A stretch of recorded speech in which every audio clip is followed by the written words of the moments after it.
Ijumaa ya Mei 9, 2025 Dar es Salaam ni hali ya mvua kama ambavyo unaona, na kesho ni tarehe 10 ambapo tutakuwa tunamaliza lile 10 la kwanza la mwezi Mei, na hii mvua itashuka kesho kwenye viwanja vya chuo cha kimataifa cha Kampala, lakini kesho itakuwa ni mvua ya magoli kwenye mashindano ya wavu mkoa wa Dar es Salaam Dareva League 2025. Kesho mechi za upande wa wanaume lakini pia upande wa wanawake zitapigwa, ambapo kwa upande wa wanaume mechi za kesho itakuwa ni Giraffe kati ya TCTA, lakini UDSM watawalika Kigamboni. Wakati huo Wazo watakuwa wanaumana dhidi ya Best 6, lakini IP Sports uso kwa uso dhidi ya Tolipo, na Nyika watakichapa dhidi ya TPDC, na Jeshi Stars wataumana dhidi ya JKT ukiwa ni kwenye mchezo wa Serie A.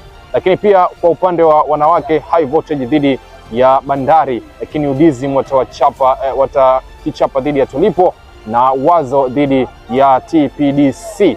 Kwa upande wa wanawake pia mechi nyingine itakuwa ni kati ya Jeshi Stars dhidi ya QT, lakini JKT wataumana dhidi ya Bandari. Na hiyo ni ratiba ya kesho, ambapo sisi timu kubwa kabisa kama 255 World tutakuwa kwenye viwanja vya chuo cha kimataifa cha Kampala kuhakikisha kila kitu kinachoendelea maeneo yale basi tunakipata kwa wakati sahihi na kwenye ubora mkubwa kabisa. Jina langu ni Imam Shughuli Mali, kiungo mshambuliaji, jezi nambari 17 mgongoni. Nyuma ya kamera yupo Juma Miraji. 255 World, bahari ya michezo.